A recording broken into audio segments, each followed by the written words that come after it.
সুপ্রিয় দর্শক, আপনাদেরকে ইউনিক কোচিং সেন্টারের পক্ষ থেকে জানাই আন্তরিক শুভেচ্ছা ও অভিনন্দন। আমি কুপার সেন আজকে আপনাদেরকে দেখাবো এইচএসসি আইসিটি চ্যাপ্টার 3.2 ডিজিটাল ডিভাইসের লজিক্যাল ফাংশনের সরলীকরণ। তো আজকে আপনাদেরকে আইসিটি বোর্ড বইয়ের 269 পৃষ্ঠার 22 নং সমস্যাটির সমাধান বুঝিয়ে দেওয়ার চেষ্টা করব। তো চলেন বেশি কথা না বলে শুরু করা যাক।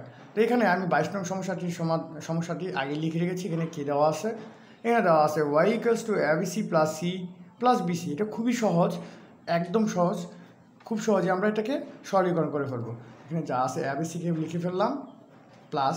এখন আমরা এই c + bcর মধ্যে, যেহেতু দুটার মধ্যে c আছে, আমরা cকে কমন নিয়ে নিলাম। কি থাকে?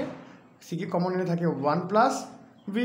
আমরা বুলিয়ান আলজেব্রার যুগের নিয়ম অনুসারে কী জানি? বুলিয়ান আলজেব্রার যুগের নিয়ম অনুসারে জানি যে 1 + a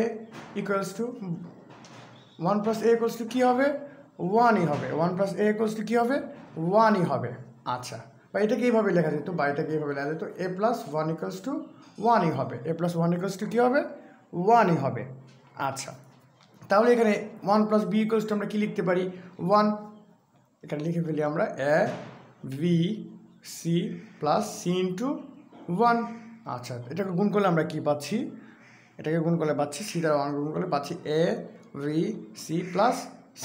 এই দুটোর মধ্যে যেহেতু c আছে, তা আমরা কি করতে পারি? যেহেতু c আছে, আমরা cকে কমন নিয়ে নিতে পারি। কমন নিলে কী থাকে? ab + 1, ab + 1 থাকে। আচ্ছা, যদি ab + 1 থাকে, তাহলে এটাকেও তো আমরা সরল করে লিখতে পারি। যদি a + 1 = 1 হয়, তাহলে ab + 1 = কী হবে? 1ই হবে। আচ্ছা, তাহলে আমরা লিখতে পারি c × 1। তাহলে আমরা নির্ণয়ের মান পাচ্ছি কি? cকে যদি 1 দ্বারা গুণ করি, a × 1 = এই পাবো। তাহলে c × 1 গুণ করলে কী পাবো? c পাবো। ঠিক আছে, তাহলে আমরা লিখতে পারি c। এটাই আমাদের নির্ণয় লজিক্যাল ফাংশনের সরলীকৃত মান, এটি আমাদের আনসার। ধন্যবাদ সবাইকে। যদি আমার ভিডিওটি ভালো লেগে থাকে, তাহলে প্লিজ লাইক, কমেন্ট এবং শেয়ার করুন আপনাদের বন্ধুদেরকে। আল্লাহ হাফেজ।